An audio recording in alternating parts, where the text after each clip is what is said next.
Դերեկ Պրինսի ծառայությունը ներկայացնում է Փափագելով նրա հայտնությանը Մաս երկրորդ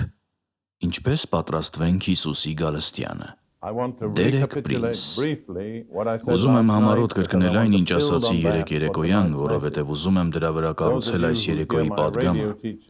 Ձեզանից նրանք, ովքեր կանոնավոր լսում են իմ ռադիոուսուցումը, նկատած կլինեն, որ կրկնությունն իմ ուսուցման մասն է։ Իմ նպատակը ուսուցանելն է, հասկանում եք։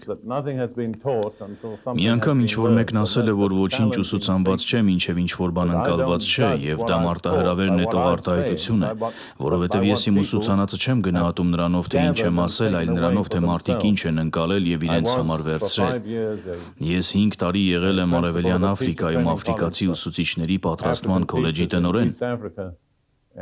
Եվ սկզբունքներից մեկը, որ մենք ներշնչում էինք մեր ուսուցիչներին, այն էր, որ կրկնությունը լավ ուսուցման էական մասն է։ Ուստի ես ներողություն չեմ խնդրում, պատրաստվում եմ համառոտ կրկնել իմ պատգամի թեման։ Ձեզանից քանիսն էին երեկ երեկոյան այստեղ։ Կուզենայի իմանալ, դե դա հրաշալի է, լավ է ձեզ նորից տեսնել եւ ողջունում եմ նրանց, ովքեր այստեղ են առաջին անգամ։ Երեկ երեկոյան իմ հիմնական տեքստն իրականում 2 Տիմոթեոս 4:8-ն էր, որտեղ Պողոսն իր կյանքի ավարտին մոտ էր եւ բանտից գրում է Տիմոթեոսին։ Եվ նա ասում է, այնուհետև ինձ է սպասում արդարության պսակը, որ Տերը արդար դատավորը կտա ինձ այն օրը, եւ ոչ միայն ինձ, այլև բոլորին, ովքեր սիրեցին նրա հայտնությունը։ Ես մատնանշեցի, որ այդ համարը ցույց է տալիս, որ Քրիստոսի ամբողջ մարմնի մեջ Տերը ճանաչում է մի հատուկ խումբ։ Եվ այդ խումբը առանձնանում է նրանով, որ նրանք սիրել են նրա հայտնությունը, կամ թարգմանության այլ տարբերակով նրանք փափագում են Տեր Հիսուս Քրիստոսի հայտնությանը։ Եվ այդ հատուկ խմբի համար Աստված ունի հատուկ պատիվ։ Այն արդարության պսակն է։ Հիմա ես շատ զգուշավոր եմ մարմնի ներսում հատուկ խմբերի մասին խոսելիս, որովհետև կարծում եմ երբեմն հատուկ խմբերը կարող են դառնալ հատուկ խնդիրներ։ Բայց այստեղ կա մի բան, որն Աստծո խոսքը իրականում հաստատում է։ Աստված նայում է Քրիստոսի ամբողջ մարմնի միջով եւ ասում է. ահա մի քույր, որը փափագում է իմ հայտնությանը։ Ահա մի եղբայր, որը փափագում է իմ հայտնությանը։ Եվ նա ասում է հրեշտակներին կամ նրան, ով պատասխանատու է երկնքի վարչության այս մասի համար. վստահ եղեք, որ նրանց համար պատրաստեք արդարության պսակ։ Դե սա ինձ համար այնքան իրական դարձավ, որ ստիպված եղա քննել իմ սեփական կյանքը, տեսնելու, թե արդյոք ես համապատասխանում եմ այդ արդարության պսակին։ Ուստի սա հիմնականում պատգամ չէ, որը ես ուղղում եմ ուրիշ մարդկանց, սա պատգամ է, որը ես կիրառել եմ ինձ վրա, եւ ձեզ հրավիրում եմ այն կիրառել ձեզ վրա։ Ես չեմ կարող ձեզ ստիպել այն կիրառել։ Ես կարող եմ միայն հնարավոր դարձնել, որ դուք դա անեք։ Երեկ երեկոյան իմ ուսուցման մեջ ես վերլուծեցի 4 աստվածաշնչյան պատճառ, թե ինչու յուրաքանչյուր քրիստոնյա պետք է փափագի Տեր Հիսուս Քրիստոսի հայտնությանը։ Ես համառոտ կկրկնեմ դրանք եւ հետո կանցնեմ այս երեկոյի իմ պատգամի թեմային։ Առաջին պատճառը Հիսուսի հայտնությունը փառքով կբերի մեր անձնական փրկության լրիվ իրագործումը։ Այսինքն մեր ֆիզիկական մարմնի փոխակերպումը նրա փառավոր մարմնի նմանությամբ։ Եվ ես մատնանշեցի մի շարք սուրբ գրային հատվածներ, որոնք հստակ ցույց են տալիս, որ մեր անձնական փրկությունը ամբողջական չէ, մինչև մենք չստանանք մեր հարության մարմինը։ Երկրորդ, Տեր Հիսուսի հայտնությունը կբերի մեր միության վերջնական լրիվ իրագործմանը։ Եվ Հիսուսի հետ, որպես մեր Փեսայի հարսանյաց ընթրիքի մեջ, եւ միմյանց հետ։ Եվ Պողոսն այդ կապակցությամբ ասում է, եւ այդպես մենք միշտ Տիրոջ հետ կլինենք։ Դրանից հետո այլևս բաժանում չկա, լիակատար հրաշալի միություն հավիտենական դարերի ընթացքում։ Երորդ, ես ձեզ առաջարկեցի, որ Մեսիայի թագավորության հաստատումը, որը տեղի կունենա Մեսիա Հիսուսի անձնական հայտնությամբ, միակ հույսն է տառապող մարդկության համար, որպես ամբողջություն։ Ուրիշ ոչինչ չի ավարտի պատերազմի, ճնշման, սովի, հիվանդության, աղքատության և կռվի ահավոր պատուհասները։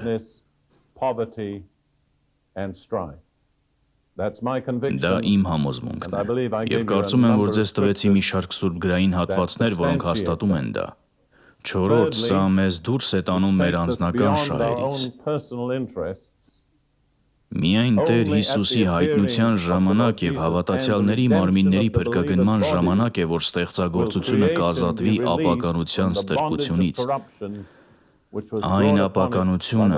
որը ստեղծագործության վրա եկավ մարդու անկման պատճառով։ Հիմա, եթե երեկ երեկոյան այստեղ չէիք, գուցե դա ձեզ մի փոքր տարօրինակ թվա, բայց մի բան կարող ենք անել, կարող եք ձեռք բերել երեկվա ձայնագրությունը։ Ես ժամանակ չունեմ նորից դրան անդրադառնալու, և սա մի ոլորտ է, որի մասին ժամանակակից միջին քրիստոնյան համեմատաբար քիչ է մտածել, բայց այն շատ իրական է, շատ սուրբգրային։ Հիմա այս երեկո ես պատրաստվում եմ շարունակել և սա կիրառել շատ գործնական ձևով։ Ես պատրաստվում եմ ձեզ ասել, եթե մենք իսկապես փափագում ենք Քրիստոսի հայտնությանը, ապա ինչ կանենք դրա հետ կապված։ Ինչպես դա կերևա մեր ապրելակերպի մեջ։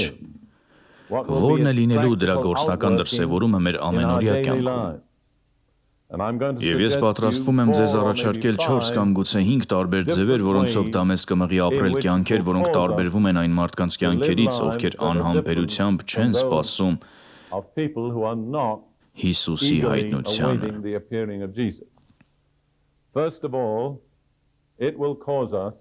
Առաջին հերթին դա մեզ կմղի մշակել անձնական սրբություն։ Կարծում եմ դա շատ կարևոր է։ Ես դա մատնանշեցի երեկ երեկոյան, բայց կարող եմ նորից ասել, երբ կարդում եք նոր կտակարանը, հավատում եմ կտեսնեք, որ առաքյալների կողմից առաջարկված ամենամեծ առանձին շարժառիթը սուրբ կյանքի համար Տիրոջ վերադարձի սպասումն է։ Եվ իմ անձնական համոզմունքն ու դիտարկումն այն է, որ այնտեղ, որտեղ քրիստոնյաները չեն ապրում Տիրոջ վերադարձի անհամբեր սպասումով, այդ քրիստոնյաների սրբության չափանիշը ցածր է նոր կտակարանի չափանիշից։ Ես ձեզ կտամ սուրբգրային 4 զորավոր հատված, չեմ ուզում երկար կանգ առնել դրանցից որևէ մեկի վրա, կարծում եմ իրականում դրանք ինքնին խոսում են։ Կարծում եմ այս բոլոր հատվածներից յուրաքանչյուրում դուք կտեսնեք, որ Տիրոջ վերադարձի սպասումն է ճշմարիտ սրբության հիմնական շարժառիթը։ Նախ կանդրադառնանք Տիտոսի 2-րդ գլխի 11-ից 14 համարներին։ Ես սա կարդացի երեկ երեկոյան, բայց նորից կարդալը ոչ մի վնաս չի տալիս։ Աստծո փրկարար շնորհը հայտնվեց բոլոր մարդկանց։ Այն մեզ խրատում է, որ մերժենք ամբարիշտությունն ու աշխարհիկ ցանկությունները և խոհեմությամբ, արդարությամբ ու աստվածապաշտությամբ ապրենք այս աշխարհում։ Երեկ երեկոյան մատնանշեցի, որ շնորհն անվճար է, բայց էժան չէ։ Մենք ոչինչ չենք կարող անել այն վաստակելու համար, բայց երբ այն ստանում ենք, այն պարտավորություններ է դնում մեզ վրա։ Եվ բաներից մեկը, որ այն անում է, այն է, որ մեզ սովորեցնում է, որ պետք է ապրենք որոշակի տեսակի կյանքով։ Սա շնորհի պահանջն է։ Եվ խոհեմությամբ, արդարությամբ ու աստվածապաշտությամբ ապրենք այս աշխարհում։ Եվ հետո հաջորդ համարում նշվում է մեծ շարժառիթը, սպասելով այն երանելի հույսին և մեծ Աստծո ու մեր Փրկիչ Հիսուս Քրիստոսի փառքի հայտնությանը։ Ո՞րն է սրբության շարժառիթը։ Դա Տեր Հիսուսի հայտնության սպասումն է։ Եվ հետո նրա մասին ասվում է, որն իր կյանքը մեզ համար տվեց, որպեսզի մեզ ամեն անօրենությունից փրկի ու մաքրի և իր սեփական ժողովուրդը դարձնի բարի գործերի նախանձախնդիր։ Այսպիսով Տիրոջ փրկագնվածները հատուկ տեսակի ժողովուրդ են, որոնք առանձնանում են նրանով, որ նախանձախնդիր են բարի գործերի համար։ Նրանք ցանկանում են անել իրենց լավագույնը կյանքի յուրաքանչյուր ոլորտում։ Եվ հետո առաջին Թեսաղոնիկեցիների 3-րդ գլխում Պողոսն ասում է սա. Դա նրա աղոթքներից մեկն է, այն բազմաթիվ աղոթքներից մեկը այն մարդկանց համար, որոնց գրում է։ Առաջին Թեսաղոնիկեցիներին 3-րդ գլուխ 12-ից 13 խոսքեր։ Իսկ Տերը թող ձեզ աճեցնի ու առատացնի սերը միմյանց և բոլորի հանդեպ, Ինչպես որ մերն էլ ձեր հանդեպ, որպեսզի ձեր սրտերն Աստծո ու մեր հոր առաջ հաստատվեն անարատ սրբության մեջ մեր Տեր Հիսուս Քրիստոսի իր բոլոր սրբերի հետ գալու ժամանակ։ Այսպիսով մեր սրտերը պետք է հաստատվեն անարատ սրբությամբ, դա անշուշտ բարձր չափանիշ է, այնպես չէ։ Բայց ինչի տեսանկյունից, մեր Տեր Հիսուս Քրիստոսի գալստյան տեսանկյունից իր բոլոր սրբերի հետ։ Դա ինձ հուշում է, որ երբ Քրիստոսը հայտնվի եւ իր բոլոր սրբերին հավաքի իր մոտ հարության մարմնով, մեզանից յուրաքանչյուրն ի ցույց կդրվի տիեզերքի առաջ, եւ մեր մեջ կերևա, թե իրականում սրբության ինչ մակարդակի ենք հասել։ Պողոսը կրկին ու կրկին վերադառնում է այդ թեմային, հատկապես Թեսաղոնիկեցիներին ուղղված ուղերձում։ Ինչ որ ձևով յուրաքանչյուր քրիստոնյա պիտի բացահայտվի տիեզերքի առաջ այն սրբության մակարդակով, որին նա հասել է։ Դա մի միտք է, որը պետք է մարտահրավեր նետի մեզ։ Այնուհետև երկրորդ Պետրոս 3-րդ գլխի 11-ից 14 համարներում Պետրոսը անդրադառնում է նույն թեմային, Տիրոջ վերադարձի մեր սպասմանը, այն ինչ նա կոչում է Տիրոջ օր։ Եվ նա ասում է, քանի որ այս ամենը պիտի քանդվի, եւ հիշեք, որ բոլոր նյութական բաները ի վերջո պիտի քանդվեն, նյութական ոլորտում մշտական ոչինչ չկա։ Դրանցից չափազանց ամուր մի բռնվեք, որովհետև մի օր դրանք պիտի անհետանան։ Գիտեք, մեծ նվաճող Ալեքսանդր Մակեդոնացուն, ով 10 տարում նվաճեց հայտնի հին աշխարհը, թերևս ռազմական պատմության մեջ նվաճման ամենաարագ եւ ամբողջական օրինակով, նա 33 տարեկանում մահացավ տենդից։ Եվ նրա հրամանն այն էր, որ երբ իրեն թաղման համար դնեն, իր բոլոր զինվորները պետք է անցնեն իր մարմնի կողքով եւ տեսնեն այն փաստը, որ նրա ձեռքերը բաց են, լիովին դատարկ։ Դասը սա էր, նա ոչինչ չէր կարող վերցնել իր հետ։ Լավ, երկրորդ Պետրոս 3-րդ գլուխ 11-րդ խոսք, քանի որ այս ամենը պիտի քանդվի, դուք սուրբ եւ աստվածապաշտ վարքի մեջ ինչպիսին պիտի լինեք, եւ հետո Պետրոսը պատասխանում է իր սեփական հարցին, սպասելով եւ ջանալով հասնել Տիրոջ գալստյան օրվան, երբ երկինքը կրակով բռնված պիտի քանդվի եւ երկնային մարմինները հրկիզվելով պիտի լուծվեն։ Բայց մենք նրա խոստման համաձայն նոր երկնքի ու նոր երկրի ենք սպասում, որոնց մեջ արդարությունն է բնակվում։ Դրա համար, սիրելիներ, սրանց սպասելով ջանացեք, որ նա ձեզ գտնի անբիծ ու անարատ խաղաղության մեջ։ Սրանք Տիրոջ համար պատրաստ լինելու հիմնական պահանջներն են։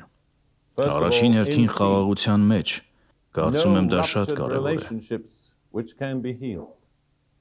Ես անցյալ տարի նշեցի իմ 70-ամյակը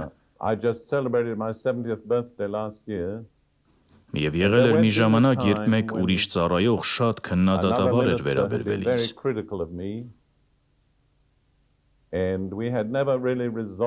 Եվ մենք իրականում երբեք չէինք լուծել այդ հարցը։ Ուստի ես նստեցի եւ նրան ձեռագիր շատ մասնավոր անձնական նամակ գրեցի, որում ասացի, ես ակնկալում եմ դեռ շատ տարիների ակտիվ ծառայության, բայց չեմ ուզում տուն կանչվել եւ որևէ անավարտ գործ թողնել։ Ուստի պարզապես ուզում եմ համոզվել, որ քո եւ իմ միջեւ ոչինչ չկա։ Եվ բավական արագ ստացա պատասխան, նույնպես ձեռագիր նամակ, որտեղ նա տվեց ինձ այդ վստահեցումը։ Հիմա չեմ կարծում, որ ընդհանուր առմամբ իմ քրիստոնեական ճանապարհի մեջ շատ խզված հարաբերություններ ունեմ։ Վերջերս դրանցից մի քանիսը վերականգնել եմ։ Բայց Ռութն ու ես մեր աղոթքի ցուցակում, որը պահում ենք, ունենք փոքր բաժին այն հարաբերությունների համար,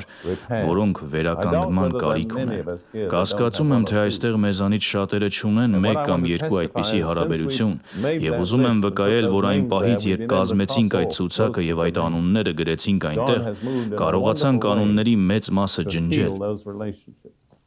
Աստված հրաշալի կերպով շարժվեց բժշկելու այդ հարաբերությունները, այսպիսով մեզ հանձնարարված է անել մեր ուժերի սահմաններում ամեն բան, որպեսզի գտնվենք խաղաղության մեջ։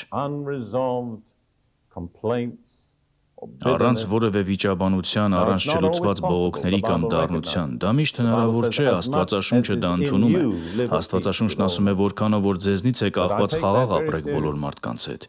բայց ես դա շատ լուրջ եմ ընդունում։ Հետո Պետրոսն ասում է անբիծ։ Կարծում եմ դա վերաբերում է արդարության այն հանդերձին, որը Քրիստոսը տվել է մեզ։ Բայց եթե մեղանչում ենք, եթե կարողանում ենք ընդունել կոնկրետ մեղքը եւ ձեզանից քանիսն են գիտակցում, որ քրիստոնյաները երբեմն մեղանչում են, եկեք ազնիվ լինենք դրա մասին։ Ես առաջինն եմ, որ դա ընդունում է։ Եթե մեղանչում ենք, դա բիծ է այդ հանդերձի վրա։ Եվ Հիսուսը խոսում է մեր հանդերձներն անբիծ պահելու մասին։ Դե քրիստոնյա լինելու հրաշալի բանն այն է, որ մենք գիտենք, թե ինչպես մաքրել մեր հանդերձը։ Որքան կարեկցանք ունեմ այն մարդկանց հանդեպ, ովքեր մեղավոր խղճմտանք ունեն եւ չգիտեն, թե ինչպես ազատվեն դրանից։ Մենք ունենք հրաշալի մաքրող հեղուկ, որը մաքրում է բոլոր հանդերձները այնպես, որ նույնիսկ ոչ մի նշան չի մնում, թե երբևէ բիծ է եղել այնտեղ։ Գիտեք թե դա ինչ է։ Հիսուսի արյունը։ Եթե խոստովանում ենք մեր մեղքերը, նա հավատարիմ եւ արդար է մեզ ներելու եւ մաքրելու։ Ոստի շատ կարևոր է, որ եթե մեղանչում եք եւ Սուրբ Հոգին ձեզ հանդիմանում է, ապաշխարեք, խոստովանեք եւ ընդունեք այն մաքրությունը, որը գալիս է Հիսուսից, նրա արյան միջոցով։ Ինչ որ մեկն ասել է, որ շահավետ է Աստծո հետ կարճ հաշիվներ պահելը։ Մի կուտակեք չխոստովանված մեղքի մեծ հաշիվ, որովհետև որքան մեծանում է այն, այնքան ավելի դժվար է դառնում վերադառնալ Աստծուն։ Եվ երրորդ, նա ասում է անարատ։ Ես դա հասկանում եմ այսպես, չկա որևէ բան, որ պետք է անեինք եւ կարող էինք անել, բայց թողել ենք չարված։ Մենք հավատարիմ ենք եղել յուրաքանչյուր պարտականության մեջ, որը մեր ուժերի սահմաններում էր կատարել։ Այսպիսով ահա այստեղ է մարտահրավերը եւ այն Տիրոջ գալստյան լույսի ներքո է։ Մեր հավաքվելը նրա մոտ։ Մենք պիտի հայտնվենք փառքի մեջ, բայց նաեւ շատ հրապարակային պիտի լինենք։ Ամբողջ տիեզերքը պիտի տեսնի մեզ։ Ուստի պարզապես խորհեք այս երեք պահանջների մասին խաղաղության մեջ, անբիծ եւ անարատ։ Եվ երբ Պետրոսն ասում է ջանացեք, կարծում եմ կհամաձայնեք ինձ հետ, որ դա ջանասիրություն է պահանջում։ Դա չի լինի անփութության կամ անզգույշ կյանքի միջոցով։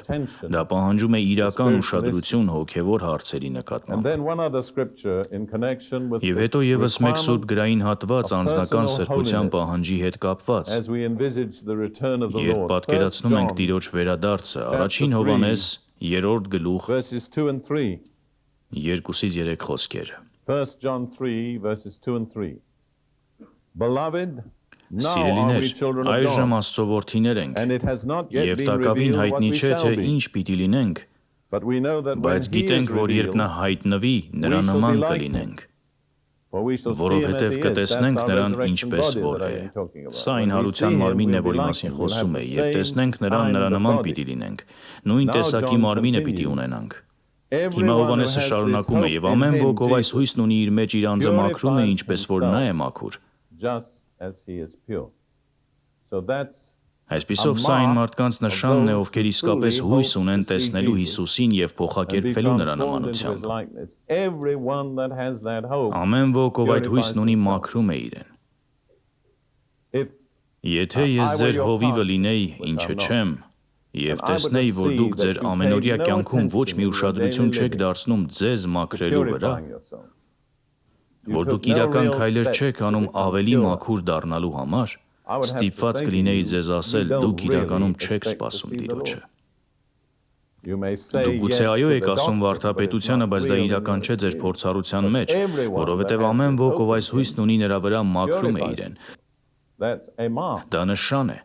And if you think about it logically, Եվ եթե տրամաբանորեն մտածեք, որ մենք պիտի բացահայտվենք երկնքի ամբողջ փառքի առաջ Հայր Աստծո, Հիսուսի եւ Սուրբ հրեշտակների ներկայության մեջ, we certainly need purity. Անշուշտ մեզ մաքրություն է պետք։ Այդ շլացուցիչ լույսը բացահայտելու է մեր հանդերձի ցանկացած բիծ։ Այն բացահայտելու է մեր բնավորության ցանկացած թերություն կամ արատ։ Դա մարտահրավեր է։ Եթե այս երեկո միայն սա ասեի, արդեն ձեզ բավական բան կտայի գործադրելու համար, բայց ես դեռ ավելին ունեմ ասելու։ Երկրորդ բանը, որը իմ կարծիքով մենք պետք է անենք, եթե պատրաստվում ենք Տիրոջ վերադարձին, այն է, որ պետք է ավարտենք մեզ հանձնված առաջադրանքը։ Նախ նայենք Եփեսացիների 2-րդ գլխի 10-րդ խոսքին։ Եփեսացիների 2-րդ գլուխ 10-րդ խոսք, քանզի նրա ստեղծագործությունն ենք։ Հունարեն բառը պոեմիան է, որից ստացել ենք անգլերեն պոեմ բառը, եւ դա նշանակում է ոչ միայն մի բան, որ ստեղծված է, այլ գլուխգործոց։ Այսպիսով մենք Աստծո ստեղծագործական գլուխգործոցն ենք։ Ինձ միշտ օրհնում է այդ մասին մտածելը պարզապես ցույց տալու համար, թե նա ինչ կարող էր անել ամբողջ տիեզերքի հետ։ Երբ նա ուզեց ստեղծել այս գլուխգործոցը, գիտեք որտեղից վերցրեց նյութը։ Աղբակույտից։ Նա տիեզերքին ասաց, տեսեք, թե ինչ կարող եմ անել կոտրված, արատավոր, աններդաշնակ կյանքերի հետ։ Այդ կյանքերից ես կարող եմ ստեղծել այն, ինչը կլինի իմ ստորագրությունը ամբողջ հավիտենության ընթացքում։ Այսպիսով, քանզի նրա ստեղծագործությունն ենք, Քրիստոս Հիսուսով հաստատված բարի գործերի համար, որոնք Աստված նախապես պատրաստեց մեզ համար, որպեսզի դրանցով ընթանանք։ Այսպիսով, մենք բոլորը ստեղծված ենք Քրիստոս Հիսուսով, մեզնից յուրաքանչյուրը հատուկ բարի գործերի համար, որոնք մեր հանձնարարությունն են։ Իրականում մենք կարիք չունենք որոշելու, թե ինչ ենք անելու։ Մենք պետք է պարզենք, թե Աստված ինչի համար է մեզ պատրաստել։ Նա յուրաքանչյուրի համար պատրաստված առաջադրանք ունի, եւ ես ձեզ կասեմ, որ բավարարված քրիստոնյաները, լիացած քրիստոնյաները նրանք են, ովքեր քայլում են իրենց նշանակված առաջադրանքի մեջ։ Հիմա Հայտնություն 19-ում մենք արդեն նայել ենք այս հատվածին, բայց ուզում եմ նորից անդրադառնալ հարսի մի հատկանիշի։ Հայտնություն 19-րդ գլուխ 7-ից 8 խոսքեր։ Ուրախանանք եւ ցնծանք ու փառք տանք նրան, որովհետեւ գառան հարսանիքը հասավ եւ նրա կինը պատրաստեց ինքն իրեն։ Թույլ տվեք նշել, որ հարսը պետք է ինքն իրեն պատրաստի։ Աստված դա նրա փոխարեն չի անում, նա նրան տալիս է միջոցները, բայց ինքը պետք է անի դա։ Նրան տրվեց, որ հագնի սպիտակ, մաքուր եւ լուսափայլ բեհեզ, որովհետև բեհեզը սրբերի արդարությունն է։ Եթե ունեք Աստվածաշնչի King James թարգմանության տարբերակը, կարծում եմ այնտեղ ասվում է արդարությունը, բայց դա ամբողջովին ճշգրիտ չէ։ Դա սրբերի արդար գործերն են։ Տեսնում եք, երբ վստահում ենք Հիսուսին փրկության համար, նրա արդարությունը վերագրվում է մեզ։ Մենք ստանում ենք այն, ինչ աստվածաբանները կոչում են վերագրված արդարություն։ Մենք այն ստանում ենք որպես պարգև, բայց երբ հասնենք երկինք, դա պետք է դառնա գործնական արդարություն։ Վերագրված արդարությունը պետք է վերածվի այն արդար գործերի, որ մենք կատարել ենք։ Չեք կարող պարզապես ապրել ասելով, դե ինձ արդար են համարում։ Դա պետք է երևա նրանում, որ դուք արդար կյանք եք ապրում։ Այսպիսով նախ կա վերագրված արդարություն, հետո կա գործնական արդարություն։ Պողոսը Փիլիպեցիներին ասում է. երկյուղով եւ դողով գործադրեցեք ձեր փրկությունը, որովհետեւ Աստված է, որ գործում է ձեր մեջ եւ կամենալը եւ գործելը իր հաճության համար։ Աստված գործում է մեր մեջ, բայց նա չի կարող մեր մեջ ավելի շատ գործել, քան մենք ենք գործում, հասկանում եք։ Այն, ինչ Աստված կարող է ներս դնել, սահմանափակվում է նրանով, ինչը մենք դուրս ենք բերում կամ արտահայտում։ Հիմա պատճառը, թե ինչու եմ սա ասում, որովհետև երբ հայտնվեք ձեր հարսանեկան հանդերձով, չէ որ չեք ուզում ունենալ մի փոքրիկ աղքատիկ զգեստ։ Դուք ցանկանում եք բավարար նյութ գեղեցիկ հարսանեկան հանդերձի համար, բայց բավարար նյութ կունենաք միայն այն դեպքում, եթե բավարար արդար գործեր ունեցած լինեք։ Որովհետև բեհեզը սրբերի արդար գործերն են, մտածեք այսպես, յուրաքանչյուր արդար գործ, որ անում եք, մի թել է այդ կտավի մեջ։ Այսպիսով ձեզ շատ արդար գործեր են պետք, եթե ուզում եք գեղեցիկ հանդերձ ունենալ։ Սա ինձ համար շատ իրական է։ Մի պատմություն պատմեմ։ Տարիներ առաջ ես եւ իմ առաջին կինը մի տիկին ընկեր ունեինք միսիոներ Երուսաղեմում, եւ նա շատ ծանր հիվանդացավ։ Եվ բավական երկար ժամանակ կյանքի ու մահվան միջև էր։ Նա աստվածապաշտ կին էր եւ մտածում էր գուցե Աստծո ժամանակն է ինձ տուն տանելու եւ ես ուրախությամբ կգնամ տուն, բայց մինչ այդ մասին մտածում էր մի գիշեր Տերը նրան երազ տվեց, եւ այդ երազում նա տեսավ իրեն աշխատելիս մի զգեստի վրա, որը կարում էր։ Եվ երբ նայեց մանրամասներին, տեսավ, որ զգեստի մեծ մասը դեռ ավարտված չէր, հատկապես թևքերը, եթե ճիշտ եմ հիշում։ Եվ նա հասկացավ, որ Աստված իրեն ցույց է տալիս, դեռ չես կարող տուն գալ, որովհետև քո զգեստը ավարտված չէ։ Քեզ համար նախատեսված դեռ շատ արդար գործեր կան անելու, մինչև քո զգեստը կամբողջանա։ Հիսուսը խոսում է մարդկանց մասին, որոնք պիտի մերկ գտնվեն։ Ինչու՞, որովհետև ամեն ինչ խոսք էր, բայց ոչ գործողություն։ Խոսքը ձեզ չի հագցնի այն օրը։ Գործողությունն է, որ պիտի հագցնի ձեզ։ Շատ լավ, երրորդ պահանջը կամ էլ Տիրոջը սպասելու երրորդ ցուցիչը շարունակական աղոթքն է։ Ես պարզապես մի հատված կկարդամ Լուկասի 21-րդ գլխից։ Սիրելիս, քո թարգմանության տարբերակը մի պահ կտաս ինձ։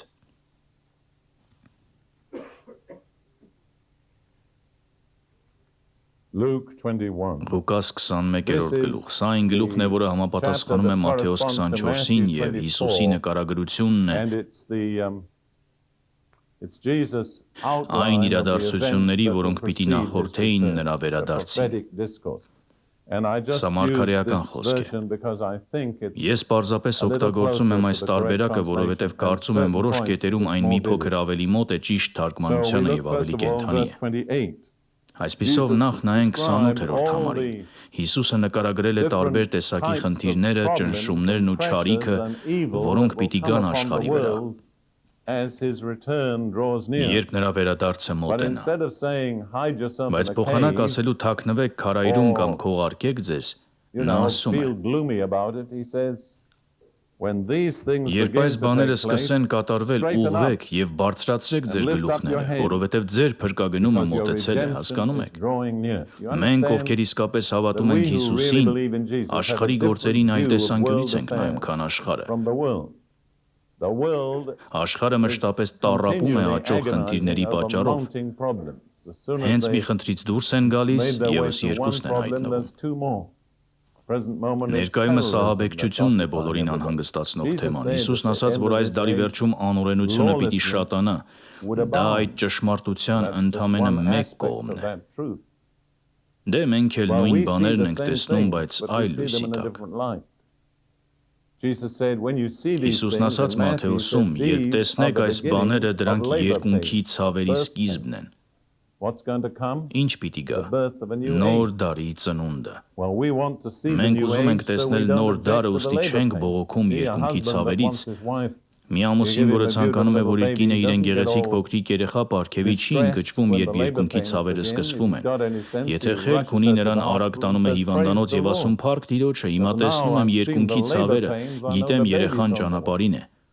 Ահա թե ինչպես պետք է արձագանքենք աշխարհի այս բաներին։ Դրանք նոր դարաշրջանի երկունքի ցավերն են, որը պիտի ծնվի, թագավորական դարաշրջան։ Իդեպ բնական ոլորտում կարծում եմ դուք մայրեր կհամաձայնեք, երբ երկունքի ցավերը սկսվում են, դրանք դառնում են ավելի ու ավելի հաճախակի եւ ավելի ուժեղ, մինչև երեխան ծնվի։ Դա բնական ընթացք է։ Կարծում եմ այս դարի հետ էլ այդպես է լինելու։ Չեմ կարծում, թե հանգստության եւ խաղաղության շրջան պիտի ունենանք։ Կարծում եմ երկունքի ցավերը դառնալու են ավելի հաճախակի, ավելի մոտ իրար եւ ավելի ուժեղ։ Բայց մենք դրանից չենք վախենում, որովհետեւ հավատում ենք, որ նոր դարաշրջան է ծնվելու։ a new age is Եվ going to be հասկանում ենք, որ born, այդ and we դարը չի realize կարող there's no գալ way for that առանց age to ծննդի։ come Ոստի except ընդունում through ենք birth. երկնքի So we ցավերը accept եւ the երբ labor տեսնում ենք pains, այս and when we բաները, see these things, ուղղվում ենք we straighten up and we're glad because we know եւ our ուրախանում ենք, որովհետեւ redemption գիտենք, որ մեր is at փրկագնումը hand. մոտ է։ That's Ահա just այն the attitude վերաբերմունքը, we need. Then որն Jesus անհրաժեշտ է gives in մեզ։ the same chapter, Luke Այնուհետև 21, Հիսուսը նույն գլխում very Ղուկասի specific 21-ում շատ հստակ հրահանգ է տալիս մեր instruction աղոթքի about կյանքի our prayer մասին։ life. Եվ ուզում And I'd եմ like to ընդհանուր say to you առմամբ in ձեզ general ասել, that I որ don't չեմ think կարծում, your թե ձեր Christian քրիստոնեական life will կյանքը ever get երբևէ beyond առաջ կանցնի the ձեր scope of աղոթքի your prayer կյանքի life. սահմաններից։ Your prayer life Ձեր ultimately աղոթքի will կյանքը determine վերջի վերջո որոշելու է, թե just how իրականում much of a որքան Christian քրիստոնեական life you կյանք really եք ապրում։ Praise God. Փառք Աստծուն։ Now, look Հիմա at նայեք, what թե ինչ է Jesus says Հիսուսն about ասում prayer աղոթքի in this մասին այս context. Well, համատեքստում։ in Մենք Luke Ղուկաս 21:34-ում եւ հաջորդ համարներում ենք։ Զգույշ եղեք ձեր անձերի համար, գուցե ձեր սրտերը ծանրանան զեղությամբ, արբեցողությամբ եւ այս կյանքի հոգսերով, ու այդ օրը հանկարծակի ձեզ վրա հասնի։ The worries of this life. Now, most Հիմա professing շատ ձևական Christians are քրիստոնյաներ իրականում not շատ really մեծ վտանգի մեջ չեն tremendous շատակերության կամ dangers of հարբեցողության dissipation or հարցում, drunkenness, թեև although իհարկե դա գայթակղություն է, բայց ինչ կասեք այս But what կյանքի about the հոգսերի worries of մասին։ this life? I remember dear Corrie ten Հիշում եմ Boom սիրելի once Քորի saying Տեն to Բումը us, մի անգամ մեզ ասաց, երբ When I հասկացա, որ discovered հոգս that անելը worry կարող է ինձ could keep me անպատրաստ from being թողնել ready for the Lord, Տիրոջ վերադարձի համար, then she said I had a նա ասաց, very այդ պահից different սկսած ես attitude բոլորովին այլ toward վերաբերմունք worry ունեցա from that հոգս time on. անելու հանդեպ։ Ինչու՞։ Why? Որովհետև Because the հոգս reason անելու for պատճառն worry այն է, is որ you're դու too much չափազանց immersed խորն in ես the things ընկղված of God. ժամանակավոր բաների մեջ։ You're Դու giving too չափազանց much մեծ կարևորություն ես տալիս to այն things that բաներին, are որոնք purely զուտ temporal. ժամանակավոր So են։ Jesus warns us against three things. Այսպիսով Հիսուսը մեզ զգուշացնում է 3 բանից՝ շատակերությունից, հարբեցողությունից եւ կյանքի Be հոգսերից։ on your guard. Զգույշ եղեք, ասում է նա։ We need to be Մենք on our պետք է guard. զգույշ Every one լինենք, of us մեզանից needs to be on our յուրաքանչյուրը guard. պետք է զգույշ լինի։ Հետո Then նա he goes on to շարունակում է say, ասել. Եթե այս բաները if these բթացնեն things, ձեր հոգևոր զգայունությունը, Deaden your spirituality, that day այդ will օրը come on հանկարծակի you պիտի գա ձեզ suddenly վրա like a trap. ինչպես That թակարդ։ day is the day of the Այդ օրը closing of աշխարհի the age վերջի and եւ the Տիրոջ Lord's return. վերադարձի օրն է, For it will come upon all those who dwell on the որովհետև face այն of the որոգայթի earth. պես կհասնի The բոլորի վրա, difference ովքեր between us բնակվում is են our ամբողջ երկրի residential երեսին։ address is heaven, you understand? Remember I read last night. Մեր Paul said our տարբերությունն այն է, որ մեր citizenship is in բնակության heaven. հասցեն The people whose երկինքն է։ residential address is on earth, it's going to come on all of them. Հիշեք, երեք կարդացի, որ The Պողոսն writer ասում of էր մեր Hebrews says, քաղաքացիությունը "Here we have no երկնքում է։ continuing city." Նրանք ում բնակության հասցեն երկրի վրա է, այդ ամենը պիտի That գա is to նրանց come. բոլորի It's վրա։ your attitude that will determine Եբրայեցիներին ուղերձի հեղինակն ասում է, այստեղ մնայուն քաղաք չունենք, այլ փնտրում ենք or գալիքը։ whether you'll survive. Քո վերաբերմունքն է որոշելու կընկնես այս բանի թակարդը, որը And գալիս է then ամբողջ Jesus երկրի gives վրա, a թե կփրկվես։ specific instruction about prayer. Եվ հետո Հիսուսը տալիս է այս հստակ հրահանգը But keep on աղոթքի the մասին։ alert at all times. Ուրեմն արթուն կացեք ու ամեն ժամ աղոթեք, that you որ may have արժանի strength լինեք փրկվելու այն To ամենից, որ escape all տեղի է these ունենալու, things that are about to take place եւ and to կանգնելու մարդու stand որդու before the առաջ։ Son of Man. If you have the King James Version, you'll Եթե understand. ունեք Աստվածաշնչի why I King switched James to this one, տարբերակը, because there is a կհասկանաք, թե difference. ինչու եմ անցել այս տարբերակին, I have access to the որովհետև original այստեղ text, and տարբերություն simply կա։ that there are two Ես possible հասանելիություն ունեմ բնագրին եւ հարցը պարզապես այն է, որ կան երկու հնարավոր հունարեն բառեր։ Մի մասը մեկ ձեռագրում է, մյուս մասը այլ ձեռագրում։ Բայց ժամանակակից ուսումնասիրությունները հիմնականում ընդունել են սա որպես ամենահավանական ընթերցում։ Եվ ինձ համար դա մարտահրավեր է աղոթելով, որպեսզի զորություն ունենաք փախչելու այս բոլոր բաներից, որոնք պիտի կատարվեն եւ կանգնելու մարդու որդու առաջ։ Այսպիսով գալիք օրերը հսկայական հոգեվոր զորություն են պահանջելու։ Ձեզանից քանիսը կհամաձայնեն, հատկապես նրանք, ովքեր մոտ 30 տարի քրիստոնյա են եղել, որ այսօր մենք ենթարկվում ենք ամեն տեսակ ճնշումների, որոնք նախկինում այդքան ակնհայտ չէին։ Իմ փորձառությամբ ճնշումներն ամեն տարի ավելանում են։ Մարդիկ խոսում են երիտասարդ քրիստոնյաների խնդիրների մասին։ Ես մարդկանց ասում եմ, պետք է նաև մտածել տարեց քրիստոնյաների խնդիրների մասին։ Քրիստոնյա լինելն ավելի հեշտ չի դառնում։ Դե մեզ ուժ է պետք այս ճնշումներին դիմակայելու համար եւ կանգնելու մարդու որդու առաջ։ Եվ Հիսուսն ասում է, որտեղ պիտի գտնեք ուժը։ Ինչու՞մ։ Աղոթքի մեջ։ Նա ասում է մշտապես աղոթեք։ Կարծում եմ դա կենսական է։ Let me confess Թույլ something. տվեք ձեզ մի բան խոստովանել։ Վարդապետական ու աստվածաբանական առումով ես լիովին հավատում եմ Տեր Հիսուս Քրիստոսի անձնական եւ փառավոր վերադարձին։ But I can believe it doctrinally. Բայց ես կարող եմ դրան հավատալ վարդապետորեն ու աստվածաբանորեն եւ միևնույն ժամանակ դա կարող է շատ հեռու լինել իմ ամենօրյա մտածողությունից, եթե ժամանակ չեմ անցկացնում Աստծո խոսքի եւ աղոթքի մեջ։ And in prayer. I don't believe anybody Չեմ can հավատում, live որ որևէ in the մեկը real կարող է ապրել Տիրոջ վերադարձի իրական եւ մշտական սպասումով, եթե հնարավորինս հաճախ միայնության մեջ չի մտնում Աստծո հետ, նրա խոսքի with God եւ աղոթքի միջոցով։ and through prayer. I mean, I'll Այսինքն ես always միշտ maintain կպահեմ the վարդապետական doctrinal դիրքորոշումը, stance, but my բայց իմ անձնական personal կյանքի վերաբերմունքը life կախված է իմ աղոթքի կյանքից։ is contingent upon my prayer life. And I believe that's scriptural. Jesus says, be alert Ես հավատում եմ, որ դա աստվածաշնչյան է։ that you may have the strength to escape. Հիսուսն ասում է արթուն եղեք, շարունակ աղոթեք, որպեսզի զորություն ունենաք փախչելու եւ կանգնելու մարդու որդու առաջ։ Եվ դարձյալ տեսնում եք, սպասումը ներկայացվում է որպես Տիրոջ առաջ կանգնելու պատրաստություն, նրա վերադարձի ժամանակ։ Շատ շնորհակալ եմ։ All right. Now Շատ we come to the լավ։ Իսկ fourth հիմա անցնում ենք 4-րդ պահանջին։ requirement. I'm not suggesting Ես չեմ that ասում, թե these are սրանք exhaustive, սպառի չեն, but I'm բայց ասում եմ, որ suggesting they դրանք are Սուրբ main գրքի հիմնական requirements, պահանջներն են։ which is Այսինքն արագացնել կամ մոտեցնել or այդ օրվա hasten գալուստը։ the coming of that day. Now, this Հիմա may սա be գուցե a new ձեզանից thought ոմանց to համար some. նոր միտք լինի։ I want to go Ուզում եմ back to վերադառնալ 2 երկրորդ Peter Պետրոսի 3-րդ գլխին եւ կարդալ այն chapter հատվածը, 3 որը կարծում եմ and read արդեն that երկու passage that I անգամ think we've already կարդացել եմ։ read twice. 11-ից Verses 11 and 12 12. համարները։ Երկրորդ 2 Պետրոս Peter 3-րդ 3, գլուխ 11-ից 11 and 12։ 12. Քանի որ այս Therefore, ամենը պիտի քանդվի, դուք since սուրբ all եւ these things will աստվածապաշտ be վարքի dissolved, մեջ What ինչպիսին manner պիտի of լինեք։ persons ought you to be in holy conduct and godliness? Մենք We've արդեն commented on անդրադարձել that. ենք դրան։ Հիմա ուշադրություն Now, դարձրեք notice the հաջորդ next արտահայտությանը։ statement. Սպասելով եւ Looking ջանալով for հասնել Տիրոջ and hastening գալստյան օրվան։ the coming of the day of God. Now, if you have the Եթե ունեք King James it will say, տարբերակը, այնտեղ գրված hastening կլինի unto. շտաբելով դեպի, բայց But գրեթե almost բոլոր all ժամանակակից modern թարգմանությունները translations որոշել են, որ have ճիշտ decided թարգմանությունը that ոչ թե the շտաբելով correct դեպին է, translation is not այլ hastening արագացնելով Աստծո օրվա but գալուստը։ hastening the coming of the day of God. Մի թարգմանություն ասում է մոտեցնելով նրա գալուստը։ Հիմա սա մարտահրավերային միտք է, որովհետև դա ցույց է տալիս, որ կան բաներ, որոնք մենք կարող ենք անել այդ օրը մոտեցնելու համար։ Եվ ուզում եմ առաջարկել, թե որն է իմ կարծիքով հիմնական բանը, որ կարող ենք անել Տիրոջ վերադարձի օրը մոտեցնելու համար։ The day of the Lord's return. I need to say to those of you who are theologically minded. Պետք է ասեմ ձեզանից նրանց, ովքեր աստվածաբանորեն են մտածում, որ ես հավատում եմ Աստված գիտի այն ճշգրիտ օրը եւ ժամը, երբ Հիսուսը պիտի վերադառնա։ Այնուամենայնիվ դա չի կատարվի, մինչև մենք չկատարենք պայմանները։ Հասկանում եք։ Բայց դա լուծվում է Աստծո ամենագիտությամբ, որովհետև Աստված գիտի, թե երբ կլինի այն սերունդը, որը կանի այն բաները, որոնք պիտի բերեն Տիրոջ վերադարձը։ Իմ աղոթքն այն է, որ ես նայեմ հենց այդ սերնդին։ Հիմա ցույց տամ ձեզ, թե որն է իմ կարծիքով հիմնական պահանջը։ Մատթեոսի 24-րդ գլխում։ Մատթեոսի 24-րդ գլուխը համապատասխանում է Ղուկասի 21-րդ գլխին։ Երկուսն էլ այն գլուխներն են, որոնք նկարագրում են դարի ավարտը։ Մենք պետք է կարդանք 3-րդ համարը, որպեսզի հասկանանք այն հարցը, որին Հիսուսը հետո պատասխանում է։ Մատթեոս 24:3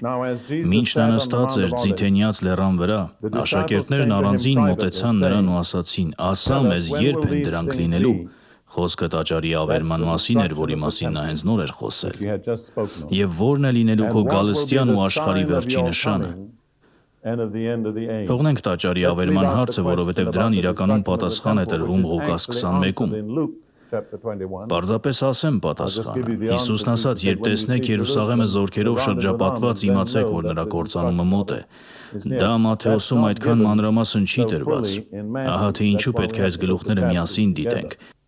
But the answer to the second question, Բայց երկրորդ հարցի պատասխանը, որը որոշ իմաստով ավելի կարևոր է, շատ հստակ տրված է Մատթեոսի 24-ում։ Երկրորդ կոնկրետ հարցն է, ո՞րն է լինելու քո գալստյան ու աշխարհի վերջի նշանը։ of your coming and of the end of the age. In the verses Հաջորդող համարներում Հիսուսը տալիս է մի շարք նշաններ, plural, հոգնակի թվով, սուտ մեսիաներ, սուտ մարգարեներ, սովեր, համաճարակներ, երկրաշարժեր, increasing lawlessness, հաճող անօրենություն, the lack of love amongst God's Աստծո people. ժողովրդի There are մեջ a lot սիրո of պակաս։ negative signs. But he still hasn't answered the question. Կան շատ բացասական But the նշաններ, question was, what will be the sign? բայց նա դեռ չի պատասխանել հարցին, որովհետև հարցը սա էր, ո՞րն է լինելու բուն նշանը։ He answers a Բայց երբ specific հասնում եք question. 14-րդ համարին, նա կոնկրետ հարցին տալիս է This կոնկրետ gospel of the պատասխան։ kingdom will be preached Եվ արքայության այս ավետարանը քարոզվելու է ամբողջ աշխարհով, որպես վկայություն բոլոր հեթանոսներին։ Հաջորդ բառերը որոնք են։ Եվ այդ ժամանակ գալու է վերջը։ Սա պատասխան է այն հարցին, որն է լինելու քո գալստյան եւ աշխարհի վերջի նշանը։ This gospel of the kingdom will be preached. Եվ արքայության այս ավետարանը քարոզվելու է ամբողջ աշխարհով, որպես վկայություն բոլոր հեթանոսներին, What is the եւ այդ ժամանակ գալու է վերջը։ Ո՞րն է կոնկրետ նշանը։ this gospel? Դա այս ավետարանի քարոզությունն է ամբողջ աշխարհում բոլոր ազգերին։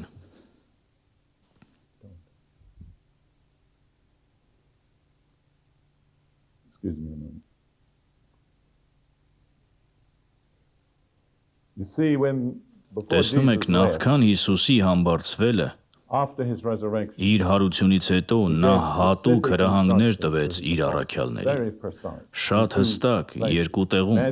Մատթեոսի 28-ում եւ Մարկոսի 16-ում։ Մատթեոսի 28-ում նա ասաց. «Գնացեք ամբողջ աշխարհը եւ աշակերտ դարձրեք բոլոր ազգերին»։ Մարկոսի 16-ում նա ասաց. «Գնացեք ամբողջ աշխարհը եւ ավետարանը քարոզեք ամեն արարածի»։ Հիմա մինչև եկեղեցին չհնազանդվի այդ հրամաններին, Հիսուսը չի վերադառնա։ Այսպիսով պատասխանատվությունը մեզ վրա է, կամ արագացնելու նրա վերադարձը, կամ հետաձգելու նրա վերադարձը։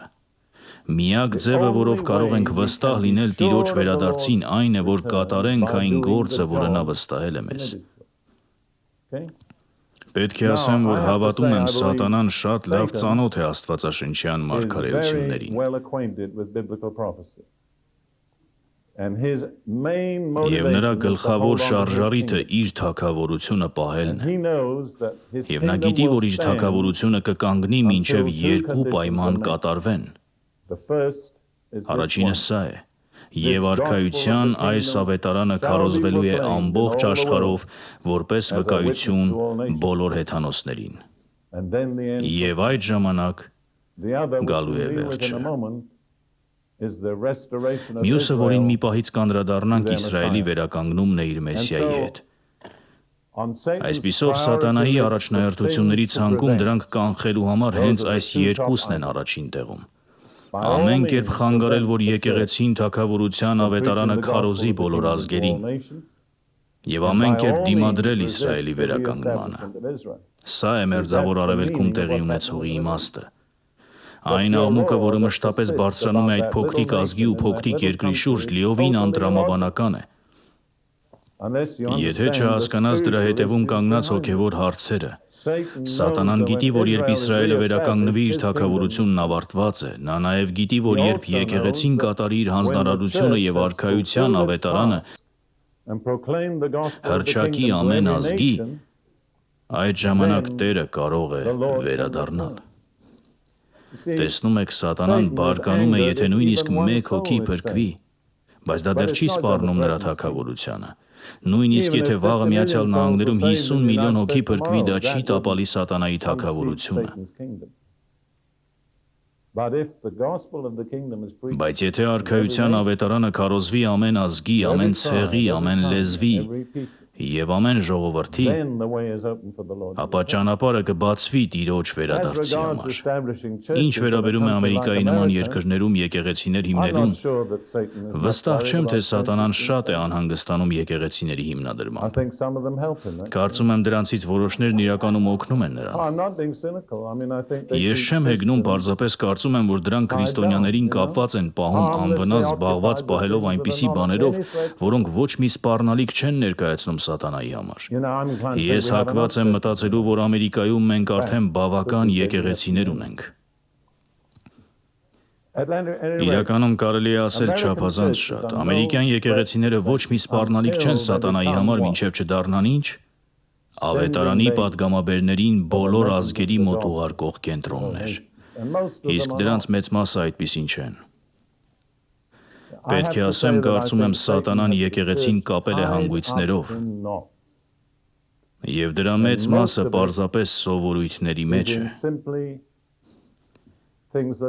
Մենք շարունակում ենք անել նույն բաները, երբ որևէ կրոնական հաստատություն գոյություն է ունենում մեկ սերունդ, նրա գերագույն նպատակը դառնում է ինքն իրեն պահպանելը։ Անկախ նրանից, թե այդ հաստատությունը ինչ է իրականացնում, այն գրեթե աննշան է դառնում։ Աշխարհում ամենադժվար բաներից մեկը կրոնական հաստատություն փակելն է։ Հիմա ես չեմ հարձակվում եկեղեցիների վրա, բայց ուզում եմ, որ հասկանաք, դա երբեք չի փոխի աշխարհի վիճակը։ Այն, ինչը կփոխի աշխարհի վիճակը, մեր կողմից մեզ վստահված հանձնարարության կատարումն է։ Այսինքն թագավորության ավետարանը բոլոր ազգերին հռչակելը։ Գնահատվում է, որ ներկայում աշխարհում կա 2.5 միլիարդ մարդ, այսինքն աշխարհի բնակչության կեսից ավելին, որոնք երբեք նույնիսկ մեկ անգամ չեն լսել Հիսուսի անունը։ Ահա սա է իրական հարցը։ Սա է կարևոր։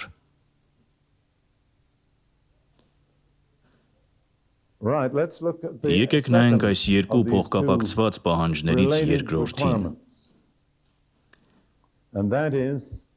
Եվ դա այն է, ինչ Աստված ծրագրել է Իսրայելի համար։ Մի պահ նայենք Հռոմեացիների 11-րդ գլխին։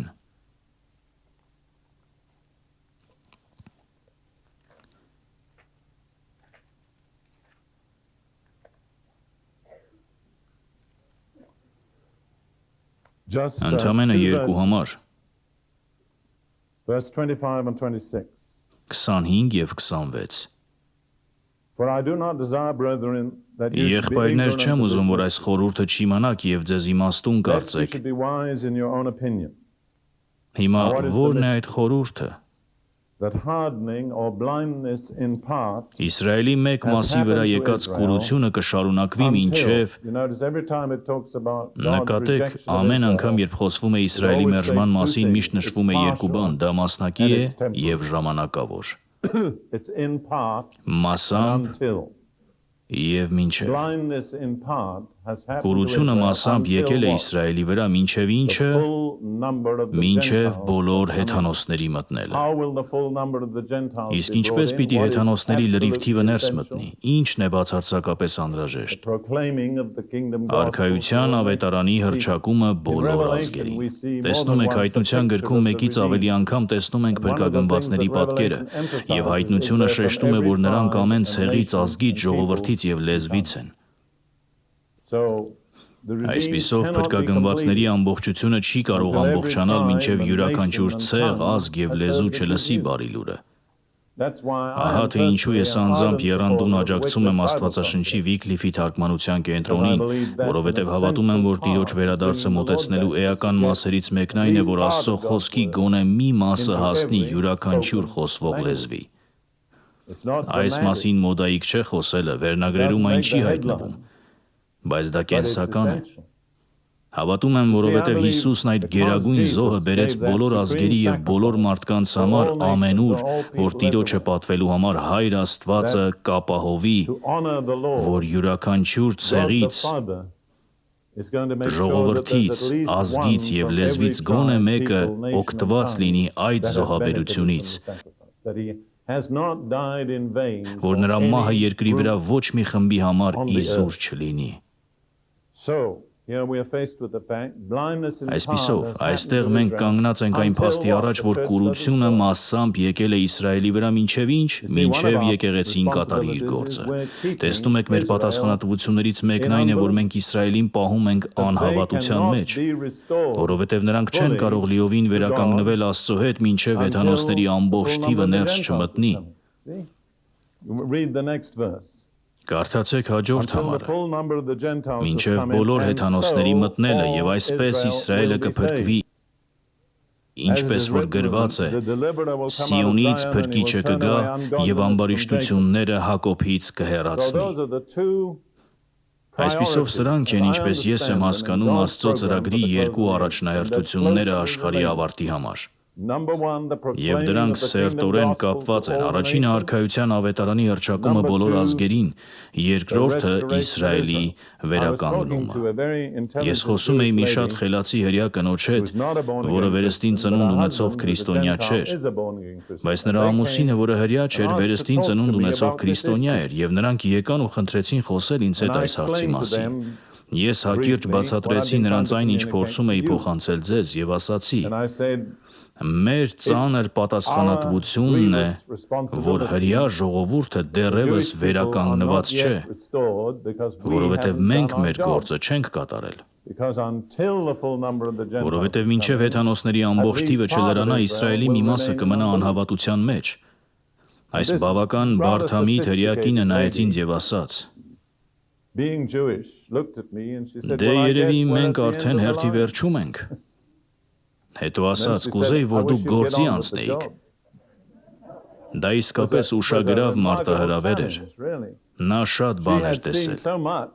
Ինչ որ առումով In a նա way, ավելի she was more խորաթափանց էր, քան perceptive շատ than many հեթանոս Gentile քրիստոնյաներ, Christians, բայց տեսնում The եք, կուրությունը blindness դեռ had չէր not been հեռացվել։ removed, you see. Որոշ իմաստով սա խորհուրդ է։ In a sense, Պողոսը դա that's a խորհուրդ է mystery. Paul կոչում։ calls it a mystery. Տեսնում եք, սկզբում արքայության առաջարկը արվել էր Initially, միայն the offer of Իսրայելին։ the kingdom was made Հիսուսն only to ասաց, ես Israel. ուղարկված Jesus said, չեմ "I'm not բացի sent to Իսրայելի տան anybody կորած but the lost ոչխարների sheep of համար, Israel." բայց երբ Իսրայելը But when մերժեց Israel թագավորին, rejected նրանք the կորցրին king, they forfeited the թագավորությունը։ kingdom. After that, God ordained that the Դրանից offer հետո of the Աստված kingdom was կարգեց, to որ be made to թագավորության all առաջարկը nations. պիտի արվի բոլոր ազգերին, եւ that's քանի որ դա God's Աստծո program, it's not ծրագիրն է, gonna այն change. չի փոխվելու։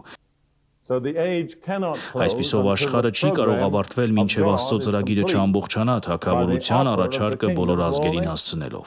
I hope you see that. Հուսով եմ դուք սա տեսնում եք, հուսով եմ կարողացել եմ դա փոխանցել ձեզ։ Գիտեմ, որ ձեզանից շատերի համար սա բոլորովին անծանոթ բան է, սա ինձ համար այնքան իրական է դարձել, որ ես դրանով եմ քնում, ուտում եւ ապրում։ Two things.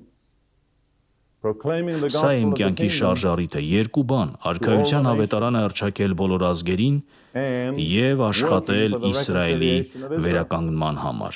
In just a moment, I'm going to close Մի this պահից message ես այս tonight by երեկոյի telling you падգամը what Ruth and I կավարտեմ are doing. պատմելով, թե ես եւ Ռութն ինչ ենք Not because we want to անում։ boast, Ոչ թե but որովհետեւ because we ուզում want ենք you to պարծենալ, see այլ that we որովհետեւ take this ուզում ենք, որ thing դուք seriously. տեսնեք, որ մենք այս հարցին I լուրջ want to ենք turn just վերաբերվում։ for a moment to Մի Isaiah պահով ուզում եմ chapter 40, անդրադառնալ Եսայա 40-ին, որը սերտորեն which is կապված է այս closely թեմայի հետ։ related to this.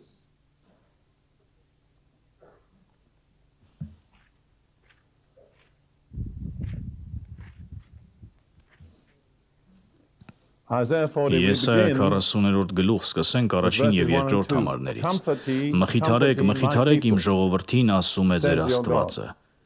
Հիմա Now, այդ who համատեքստում are ով my է իմ people in that ժողովուրդը։ context?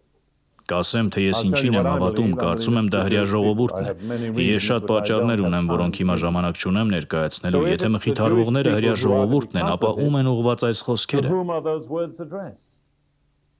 Can't be the Jewish people. Դրանք չեն կարող հրյաներին ուղված լինել։ Որովհետև հենց հրյա ժողովուրդն է, որ պիտի մխիթարվի։ Ուրեմն երբ Աստված ասում է մխիթարեցեք, դա հոգնակի է, մխիթարեցեք իմ ժողովրդին։ Ուրեմն ում են ուղված այդ խոսքերը։ Մեզ, կարծում եմ ուրիշ հնարավորություն չկա, մեզ, ովքեր հավատում են Աստվածաշնչի Աստծուն, ովքեր հավատում են Աստվածաշնչին եւ հավատում են, որ Աստվածաշունչն ինչ ասում է, հենց դա էլ մենք պիտի անենք։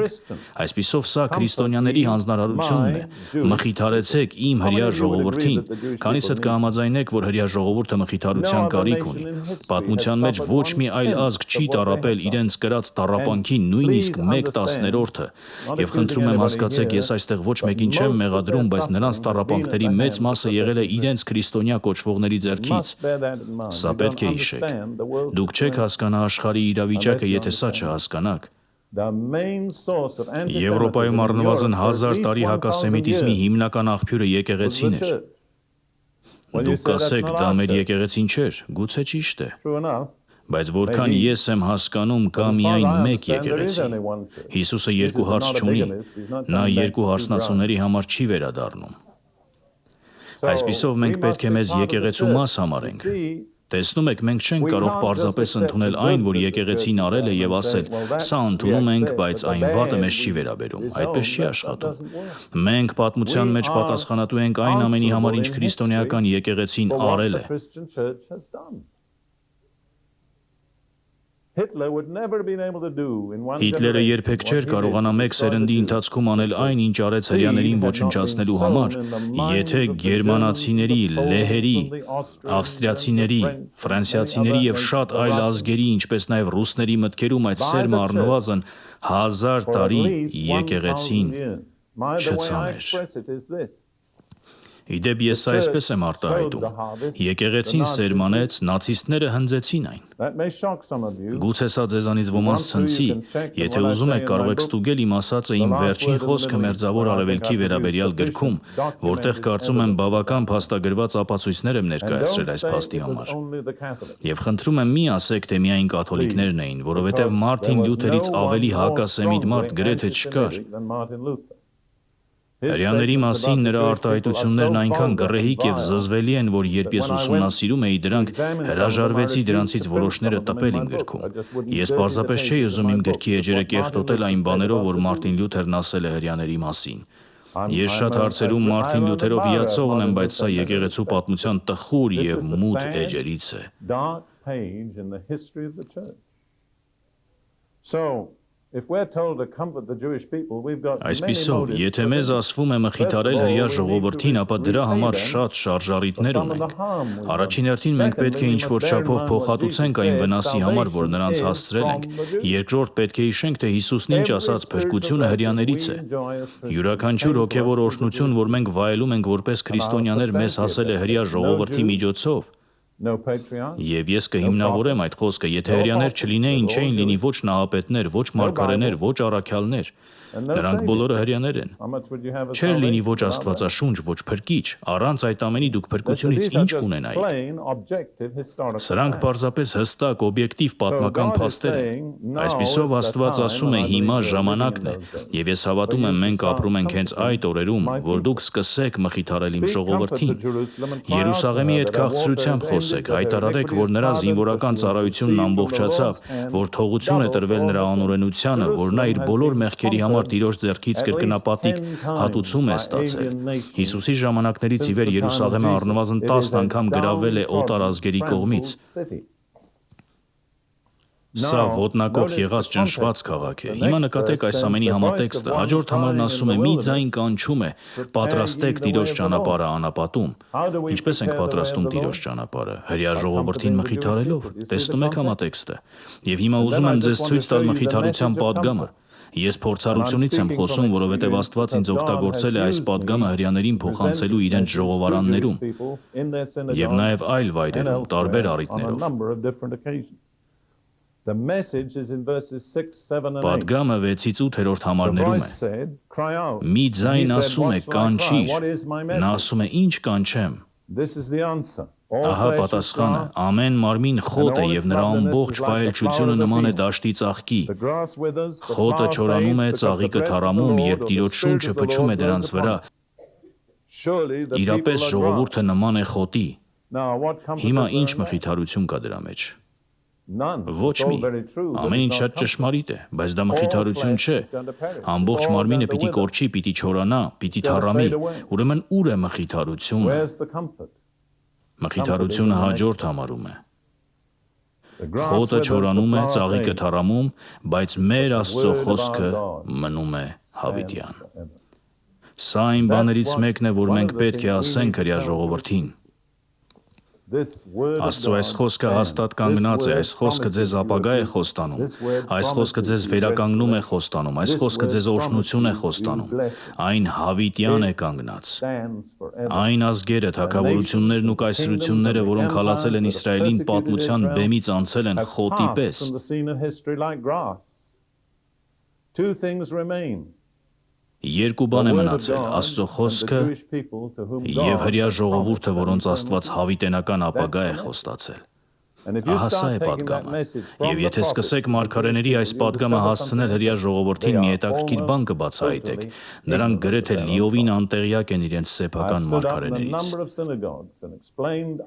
Ես բազմաթիվ հրեական ժողովարաններում կանգնել եւ հին կտակարանի մարգարեական գրություններից բացատրել եմ, թե ինչու եմ հավատում Իսրայելի ապագային, եւ նորից ու նորից հրեաները մոտեցել են ինձ ու ասել՝ սա որտեղ էր, որտեղից գտաք սա։ Ես չգիտեի, որ սա մեր Աստվածաշնչում կա։ Բարի,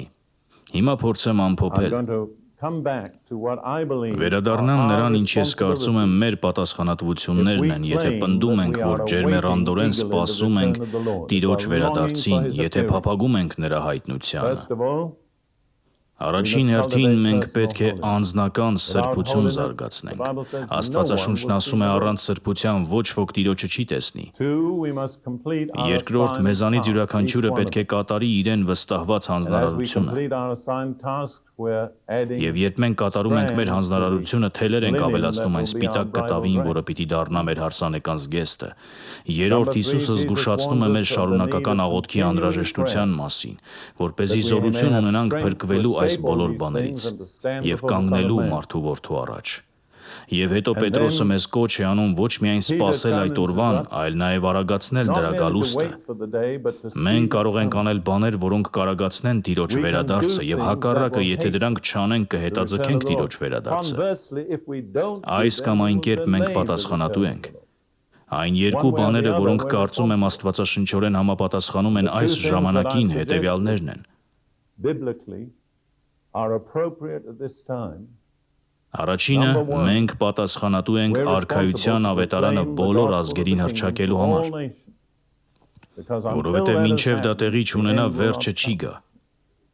Ընդունում եք սա։ Արդյոք սա հստակ չէ Մատթեոս 24:14-ում։ Ես այլ ձև չեմ տեսնում սա հասկանալու համար։ Ձեզանից քանիսն էին սա նախկինում հասկացել։ Մի քանիսը, Աստված օրհնի ձեզ։ Տեսնում եք, ես իսկապես հավատում եմ, որ Սատանան անում է ամեն ինչ, որպեսզի եկեղեցին անտեղյակ մնա այս կենսական հարցից։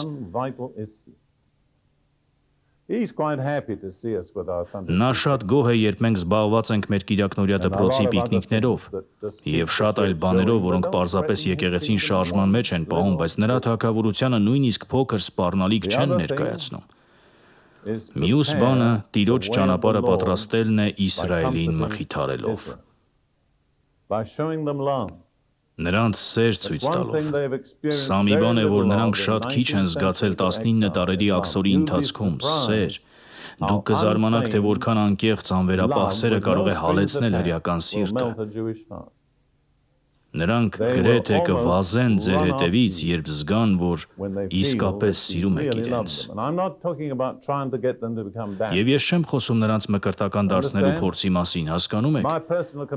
Իմ անձնական համոզմունքը գուցե ձեզ ցնցի, ես իրականում չեմ ուզում տեսնել, որ հրեաները մկրտական դառնան, փառք Աստծուն մկրտականների համար, բայց ես հավատում եմ, որ հրեաները, ովքեր հավատում են իրենց հրեական մեսիային, պետք է իրավունք ունենան մնալ հրեա։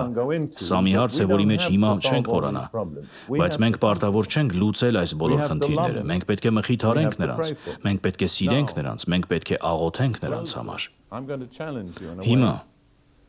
ավարտելու համար ուզում եմ ձեզ մի տեսակ մարտահրավեր նետել, որովհետև շատ կարճ ներկայացնելու եմ, թե ինչպես ես եւ Ռութը փորձում ենք անել այն, ինչի մասին քարոզում էի։ Հասկանում եք։ Մեր ծառայությունն ունի 4 հիմնական ուղղություն։ Երբ այստեղ մեզ երկուսից միասին եք տեսնում, դա միայն սառցաբեկորի գագաթն է, ջրի տակ շատ ավելին կա, քան վերևում։ Կարծում եմ, մեր ծառայության հիմնական ուղղությունը իմ ռադիոհաղորդումն է։ Այն այս քաղաքում հեռարձակվում է քրիստոնեական ռադիոկայանով առավոտյան 11:45-ին։ Ամեն աշխատանքային օր, եթե երբեք չեք լսել, կարող եք միացնել եւ լսել։ Մենք դա սկսել ենք 1979 թվականին Միացյալ Նահանգների 8 ռադիոկայաններով եւ $8,000 բյուջեով։ Մենք երբեք չէինք կարողանա պատկերացնել, թե ինչպես այն կընթերցակվեր։ Բայց Աստծո փառքի համար ուզում եմ հակիրճ պատմել։ Այժմ մենք ունենք ավելի քան 50 ռադիոկայան Միացյալ Նահանգներում, բայց դա դեռ միայն սառցաբեկորի գագաթն է։ Մենք նաև հիմնականում ծածկում ենք բնակեցված աշխարհի մեծ մասը, եւ դա անգլերենով ու 4 օտար լեզուներով, եւ 5-րդ լեզուն էլ այժմ պատրաստման փուլում է։ Անգլերենով Մանիլայից մենք ծածկում ենք հարավ-արևելյան Ասիան, արևելյան Աֆրիկան եւ Հնդկաստանի մի մասը։ Հարավային Լիբանանից Ջորջ Օտիսի ռադիոկայանից մենք ծածկում ենք Լիբանանը, հարևան արաբական երկրները եւ Իսրայելի հյուսիսը միջին ալիքով։ Կարճալիք հեռարձակման այդ կայանը հասնում է մինչև Եվրոպա, մինչև Ֆինլանդիա եւ Լենինգրադ։ Եվ Ֆինլանդիայում այն լսվում է ինչպես տեղական կայան, եւ մեր ծրագիրն այնտեղ հեռարձակվում է շաբաթական 5 օր։ Հետաքրքիր է, վստահ եմ բոլորդ լսել եք, որ վերջերս փորձել էին պայթեցնել այդ կայանը։ Դե դրանից անմիջապես հետո մենք Երուսաղեմում հանդիպեցինք Ջորջ Օտիսին եւ նա մեզ ասաց, որ հետաքննությունները ցույց են տվել, թե դա արած մահմեդականները մարքսիստ մահմեդականներ էին, ռուսամետ։ Եվ ըստ երևույթին նրանց հիմնական թիրախներից մեկն այն հաղորդիչն էր, որը հասնում էր Ռուսաստան, բայց փառք Աստծուն, նրանց դա չհաջողվեց, սակայն դա մեզ որոշ պատկերացում է տալիս, որ այն ազդեցություն է գործում Ռուսաստանում։ Հետո Հոնոլուլուից ծրագիրը ծածկում է Խաղաղ օվկիանոսի կղզիները եւ երկրորդ գիշերային հեռարձակմամբ այն մի ուղղությամբ հասնում է մինչև Նոր Զելանդիա, իսկ մյուս ուղղությամբ մինչև Ճապոնիա։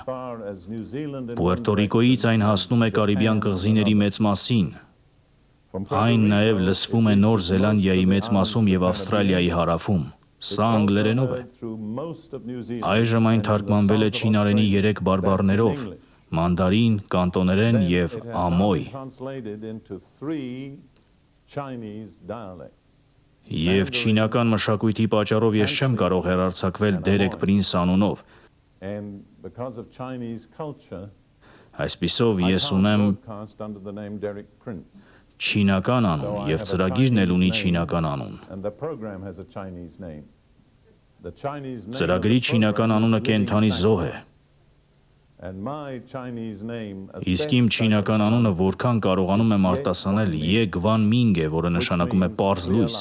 Գեղեցիկ չէ։ Ես չեմ ընտրել այն, պարզապես ինձ տրվել է, բայց եթե ես կարողանայի ընտրել մի անուն, որն ավելի ամբողջական կարտահայտեր այն, ինչ ուզում եմ լինել, դա հենց պարզ լույսն է։ Այժմ այդ ծրագիրը Հարավային Կորեայից հեռարձակվում է մանդարինով կոմունիստական Չինաստանի պաշտոնական լեզվով։ Եվ շաբաթական 5 օր երեկոյան 18:00-ին, որը լսումների ամենաբարձր ժամն է, հասնում է ամբողջ կոմունիստական Չինաստանին։ Եվ արձագանքներ են ստացվել Չինաստանի բազմաթիվ տարբեր նահանգներից, հաշվարկվում է, որ Չինաստանի գյուղական շրջաններում բոլոր քրիստոնյաների 90%-ը ռադիո է լսում։ Դա նրանց հիմնական հոգևոր սնունդն է։ Կարծում եմ գիտեք, որ վերջին 2-3 տասնամյակներում Չինաստանը թերևս ապրել է Սուրբ Հոգու ամենամեծ շարժումը եկեղեցու պատմության մեջ։ Հաշվարկվում է, որ կա առնվազն 50 միլիոն նոր քրիստոնյա։ Նրանցից քչերն ունեն Աստվածաշունչ կամ որևէ այլ նյութ, ռադիոն նրանց հիմնական միջոցն է։ Ինչ որ մեկը մի երիտասարդ չինացի հավատացյալի հարցրել էր. Աստվածաշունչ ունես, նա ասել էր ոչ։ Նրան հարցրել էին ուսուցողական նյութ ունես, նա պատասխանել էր այո, մի քույր իր նվիրական գրքից մի էջ պոկեց եւ տվեց ինձ։ Տեսնում եք, սա է այն քաղցը, որ կա։ Ես չեմ կարող բավականաչափ շնորհակալ լինել Աստծուն այն արտոնության համար, որ ինձ օգտագործում է այս հուսահատ կարիքը բավարարելու համար, մի ժամանակ, երբ դա կարող է փոխել Չինաստանի պատմությունը։ Հետո կանտոներենով այն հասնում է Հոնկոնգ, որովհետև կանտոներենը Հոնկոնգի բարբառն է։ Իսկ ամոյ բարբառով հասնում է հարավ-արևելյան Ասիա, որտեղ մեծ չինական բնակչություն կա։ Ընդհանուր առմամբ պոտենցիալ այդ ունկնդիրների թիվը ավելի քան 1 միլիարդ մարդ է։ Հիշեք, այսօր երկրի վրա յուրաքանչյուր 4 մարդուց մեկը չինացի է։ Եթե չեք հասնում չինացիներին, անիմաստ է խոսել աշխարհին հասնելու մասին։ Then from San Francisco, Հետո Սան Ֆրանցիսկոյից իսպաներենով անցյալ տարվա կեսից սկսած յուրաքանչյուր 24 ժամվա ընթացքում 2 անգամ ծրագիրը հասնում է ամբողջ կենտրոնական եւ հարավային Ամերիկային։ Այն ծածկում է ամբողջ մայրցամաքը։ Եվ հետո մի բան էլ, որը մեզ համար չափազանց ոգևորիչ է, մենք աղոթում էինք, որ ծրագիրը ռուսերենով էլ սկսվի։ Դրա մեջ շատ ծանր աշխատանք կա, որովհետեւ պետք է գտնես ճիշտ թարգմանիչ, ճիշտ ձայն, պետք է ստուգես արդյոք վստահելի են, արդյոք իսկապես ճիշտ են թարգմանում քո ասածը, բայց 1985 թվականի վերջերին Աստված մեզ կապեց մի մարդու հետ, որին մենք համարում ենք իդեալական ռուսերեն թարգմանիչ եւ ձայն։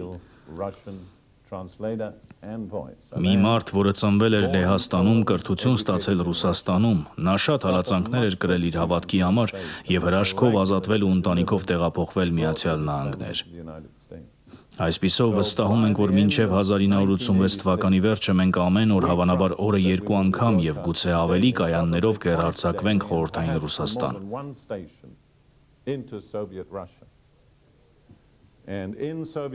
Խորհրդային Ռուսաստանում վստահելի գնահատականները ցույց են տալիս, որ կա 29,000 տնային եկեղեցի, որոնք սնվում են միայն ռադիոյի միջոցով։ Ինչ վերաբերում է կոմունիստական աշխարհին, ներկայումս ռադիոն Աստծո խոսքով նրանց հասնելու ամենաարդյունավետ միջոցն է, եթե կարողանաս դա տալ իրենց լեզվով։ Մենք աղոթում ենք նաև այլ լեզուների համար։ Ինձ մարտահրավեր են նետել արաբերենի վերաբերյալ։ Հնդկաստանից կրակոտ նամակներ եմ ստանում, որտեղ գրում են բոլոր այն հնդկական բարբառների մասին, որոնցով դա պետք է լինի։ Ասեմ ձեզ, դժվար է հասնել այն ամենին, ինչ Աստված անում է։ Ես եւ Ռութը միասին երգում էինք այն երգը «Քաշիր ինձ քո հետևից եւ միասին կվազենք»,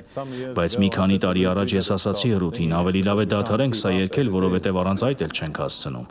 Հետո երկրորդ հիմնական ճանապարհը, որով փորձում ենք կատարել այս հանձնարարությունը, այն է, ինչ մենք կոչում ենք Global Outreach ծրագիր։ Դրա միջոցով վերցնում ենք իմ բոլոր ուսուցողական նյութերը, բոլոր ձայներիզները, բոլոր գրքերը եւ դրանք առաջարկում ենք անվճար, ամբողջովին անվճար, առանց որևէ վճարի երրորդ աշխարհի երկրների եւ երկաթե վարագույրի հետևում գտնվող քրիստոնյա առաջնորդներին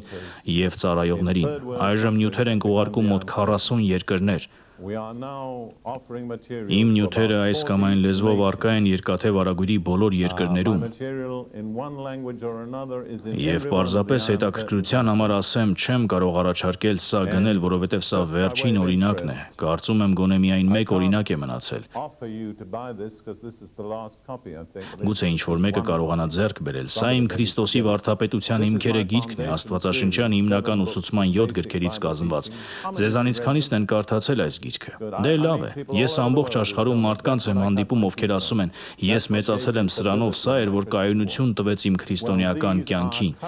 Դե այս գրքերն այժմ լեհերենով տպագրվում են Լեհաստանում եւ դրա պատմությունն իսկապես ուշագրավ է։ Կոմունիստական կառավարությունը եկել է այն եզրակացության, որ Լեհաստանում եկեղեցին չափազանց ուժեղ է բաց հակամարտությամբ հաղթելու համար, այսպիսով նրանց ներկայիս քաղաքականությունն է բաժանել եկեղեցին, եւ դրա համար նրանք ավետարանականներին առավելություն են տալիս կաթոլիկների նկատմամբ։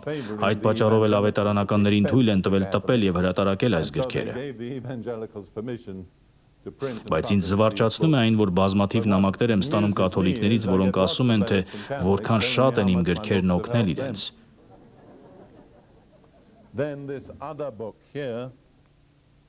Հետո այս մյուս գիրքը Աստվածաշնչի ինքնուրույն սերտողության ձեռնարկը, որը ստիպված եղա հետ վերցնել ինչ-որ մեկից, ով այն ձեռք էր բերել։ Այն արդեն թարգմանվել է բազմաթիվ լեզուներով եւ այս պահին թարգմանվում է Մալավիի բարբառներից մեկով, Արևելյան Աֆրիկայի մի երկրի լեզվով, Զամբիայի մի բարբառով, Լունդա անունով, որը Հարավային Աֆրիկայի մի ազգ է, Մանդարին չինարենով, ֆրանսերենով եւ եբրայերենով եւ իսպաներենով։ Շնորհակալություն, գիտեի, որ ինչ-որ բան մոռացել էի։ Ահա թե ինչու եմ կնոջս նստեցնում առաջին շարքում։ Հետո կա մեր անձնական ծառայությունը, որի մի փոքր մասը դուք տեսել եք, բայց 1985 թվականի ընթացքում ես եւ Ռութը Միացյալ Նահանգներից դուրս անձամբ ավելի քան 80,000 մղոն ճանապարհորդեցինք։ Եվ ծառայել ենք այնպիսի հեռավոր երկրներում, ինչպիսիք են Նոր Զելանդիայի հարավը, որը գրեթե աշխարհի ամենահարավային բնակեցված վայրերից է, Շվեդիայի հյուսիսը, Սինգապուրը եւ Պակիստանը արևելքում, ինչպես նաեւ բազմաթիվ այլ երկրներ։ Եվ վերջապես, բայց ոչ պակաս կարևոր, մեր ծառայությունն Իսրայելում է։ Մենք Երուսաղեմում տուն ենք կառուցել, ինչը Աստծուց ստացած ամենադժվար հանձնարարություններից մեկն էր։ Եվ տարվա մոտավորապես 6 ամիսը անցկացնում ենք Երուսաղեմում, բայց ներկայումս այնտեղ մեր ծառայությունը շատ տարբեր բնույթ ունի։ Ես իհարկե որոշ ուսուցում անում եմ։ Անցյալ տարվա հոկտեմբերին սեմինար անցկացրեցի հրեա քրիստոնյաների համար, բայց հիմնական շեշտադրումը Իսրայելի եւ Մերձավոր Արևելքի ազգերի համար բարեխոսական աղոթքն է։ Եվ հաշտեցումը հրեաների եւ քրիստոնյաների միջև։ Եվ կուզենայի մի քանի խոսք ասել մահմեդական ազգերի մասին։ Թեև իմ հիմնական կոչումն Իսրայելն է, ես շատ մեծ բեռ ունեմ մահմեդական ազգերի համար։ Եթե չգիտեք այդ կրոնը, իսլամը, ասեմ ձեզ, ես ապրել եմ մահմեդական երկրներում եւ ավելի քան 40 տարի առնչվել եմ դրան եւ կարծում եմ դա ամենադաժան, ամենակոշտ, ամենադիվային կապանքն է, որ երբևէ դրվել է մարդկանց վրա։ Եվ աշխարհում կա գրեթե 1 միլիարդ մահմեդական։ Եվ գործնականում բացի Ինդոնեզիայի նման մի քանի վայրերից, ավետարանը գրեթե ոչ մի առաջխաղացում չի ունեցել։ Մերձավոր Արևելքում, մահմեդական ցանկացած երկրում, մահմեդական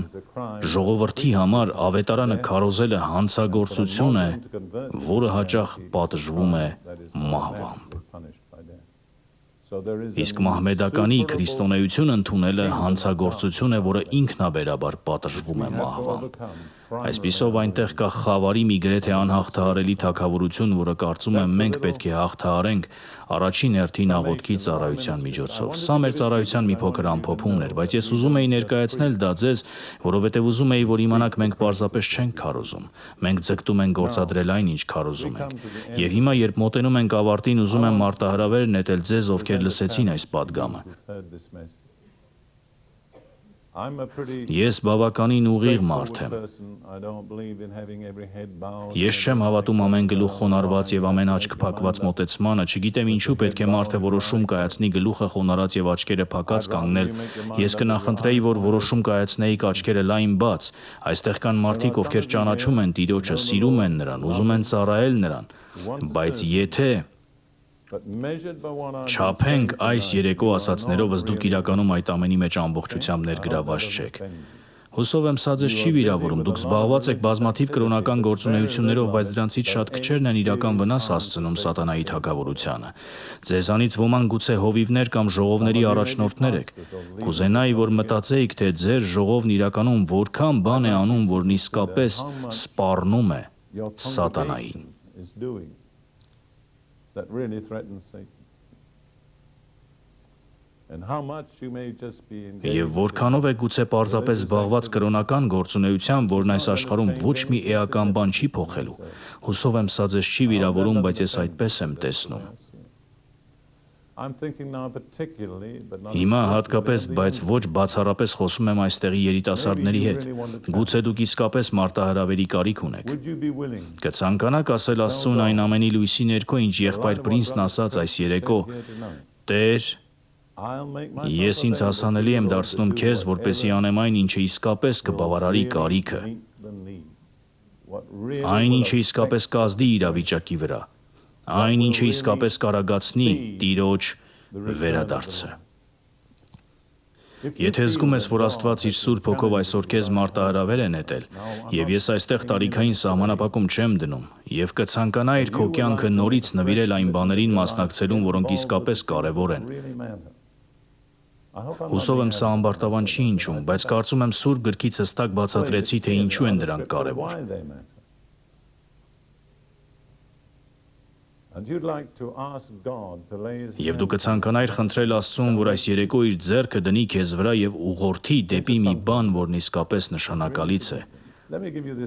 Թույլ տվեք ձեզ մի փոքր վկայություն պատմել, եթե կարող եք մի պահ սպասել։ 1958 թվականին ես Արևելյան Աֆրիկայում, Քենիայում ուսուցիչների պատրաստման քոլեջի տնօրեն էի։ Դա շատ օգտակար աշխատանք էր։ Ես իմ շատ ուսանողների առաջնորդեցի դեպի Տերը,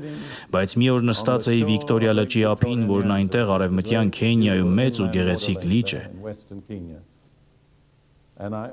Եվ պատահականորեն բացեցի իմ նոր կտակարանը, եւ աչքս ընկավ Մատթեոսի 24:14-ի վրա։ Եվ այդ պահին այն կարծես կրակե տառերով տպվեց երկնքի վրա ու արտացոլվեց լճի ջրերի մեջ։ Եվ Տերը շատ հանգիստ խոսեց ինձ հետ ու ասաց. Սա Մատթեոս 24:14-ը իմ ժողովրդի համար առաջին առաջնահերթությունն է։ Եվ ես մտածեցի դրա մասին ու ասացի. Տեր, վստահ չեմ, որ իմ կյանքը լիովին համահունչ է այդ առաջնահերթությանը։ Գիտեմ, օգտակար աշխատանք եմ անում եւ պետք է ավարտեմ այն ակոսը, որը վարում եմ, բայց եթե կա մի ճանապարհ, որով կարող եմ ավելին լիովին համահունչ լինել քո նպատակներին, հենց հիմա խնդրում եմ, գործիր իմ կյանքում եւ բեր ինձ այդ համահունչությանը։ Եվ կարծում եմ այնտեղ, որտեղ հիմա եմ, հենց այդ աղոթքի պատասխանն է։ Մոտ 20 տարի պահանջվեց, որպեսզի նա ինձ ուսուցանի, լուսավորի իմ հասկացողությունը, վերահսկողություն ձեռք բերի իմ կյանքի վրա։ Եվ բերի ինձ մի տեղ, որտեղ հավատում եմ, որ իսկապես անում եմ այն բաները, որոնք կարևոր են։ Հուսով եմ սա ամբարտավան չի հնչում, բայց ես իսկապես համոզված եմ, որ ես եւ Ռութը անում ենք այն բաները, որոնք կարևոր են Աստծո թագավորության եւ Տիրոջ վերադարձի համար։ Եթե սխալվում ենք, թող Աստված ների մեզ եւ ցույց տա մեզ, բայց մենք դա անում ենք այդ համոզմամբ։ Ես արդեն անցել եմ 70-ը։ Կարող էի թոշակի անցնել, բայց դրա հանդեպ ոչ մի հետաքրքրություն չունեմ։ Իրականում անցյալ տարի իմ 70-ամյակի տարում ավելի շատ ճանապարհորդեցի եւ ավելի շատ քարոզեցի, քան երբևէ իմ կյանքում։ Ինչ շարժում է այն կրկոտ համոզմունքը, որ սա է այն, ինչ եկեղեցին պետք է անի։ Այսպիսով, եթե կցանկանայի կանել այն, ինչ ես արեցի Վիկտորիա լճի ափին եւ ասել. Տեր, եթե ես իրականում համահունչ չեմ քո նպատակներին, ուզում եմ, որ ինձ բերես այդ համահունչությանը, պատրաստ եմ հանձնել ինքս ինձ եւ գալ քո առաջնորդության ու ղեկավարության տակ։ Եվ եթե այս երեկո ցանկանում եք կայացնել այդ որոշումը, ուզում եմ, որ անեք ընդամենը մեկ շատ պարզ բան։ Միայն դա եմ խնդրելու, որտեղ էլ որ լինեք ոտքի կանգնեք։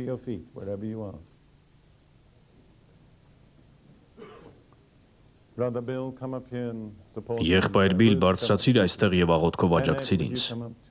Ռոդ, դու էլ բարձրացիր, խնդրում եմ։ Անետ, դու էլ կգաս։ Ինձ պարզապես դուր է գալիս, երբ մարդիկ շուրջս են։ Սա ամենազարմանալի արձագանքն է, որ երբևէ որևէ տեղ տեսել եմ։ Ես ուղղակի ցնցված եմ, չգիտեմ ինչ ասել։ Աչքերիս մեջ արցունքներ կան։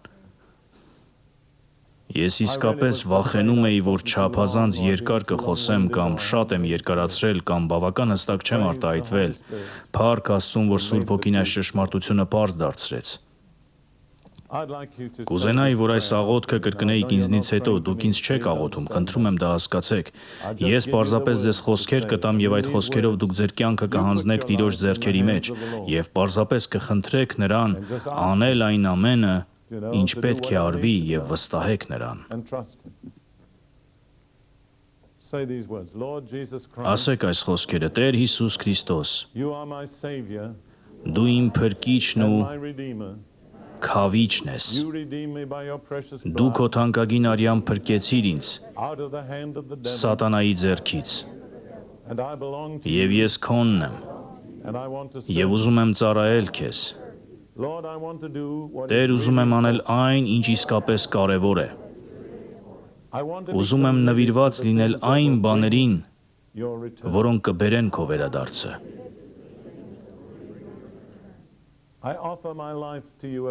Այս երեկո նորից քեզ եմ նվիրում իմ կյանքը։ Այս գիշերվանից սկսած դիր քո ձեռքը ինձ վրա։ Առաջնորդիր ինձ եւ իրականացրու քո կամքը իմ կյանքում, որպեսզի գտնվեմ քո ծառայության այն տեղում, որը դու ես նշանակել ինձ համար, որտեղ ես անում եմ այն բաները, որոնց մասին այսօր լսեցի, աշխատելով թագավորության ավետարանը բոլոր ազգերին հասցնելու համար եւ ինչ որ կերպ աշխատելով Իսրայելի հաշտեցման եւ նրանց Աստծուն վերադարձնելու համար։ Աստված, ես չգիտեմ, թե ինչպես ես դա անելու, բայց վստահում եմ քեզ, որովհետև աղոթում եմ անկեղծ սրտով եւ Հիսուսի անունով։ Ամեն։ Հիմա ես աղոթելու եմ բոլորիդ համար եւ պարզապես խնդրելու եմ Աստծուն իր ձեռքը դնել ձեզ վրա։ Հայր երկնային, շնորհակալ եմ քեզ այս երեկո այս արտասովոր արձագանքի համար։ Շնորհակալ եմ, որ քո հոգին այստեղ է այս երեկո։ Տեր, ես երբեք չէի կարող հասնել դրան իմ խոսքերով կամ իմ ջանքերով։ Աստված, այս երեկո ուզում ենք ասել քեզ, վստահում ենք, որ կպատասխանես այդ աղոթքին յուրաքանչյուրի համար, ով աղոթեց անկեղծ եւ նվիրված սրտով։ Տեր, գործիր այս մարդկանցից յուրաքանչյուրի կյանքում, որտեղ խոչընդոտներ կան, հեռացրու դրանք, որտեղ կապանքներ ու շղթաներ կան, կոտրիր դրանք եւ ազատիր այս մարդկանց ամեն ինչից, ինչը խանգարում է նրանց մտնելու քո բարձրագույն կամքի մեջ իրենց կյանքի համար։ Այս գիշերվանից սկսած, Տեր, եւ երբ հանդիպենք Տեր Հիսուսի ներկայության մեջ, քեզ կտանք ամբողջ փառքը, Տեր, այն ամենի համար, ինչ արեցիր մեզանից յուրաքանչյուրի կյանքում։ Նրա հրաշալի անունով, ամեն։ Աստված օրհնի ձեզ։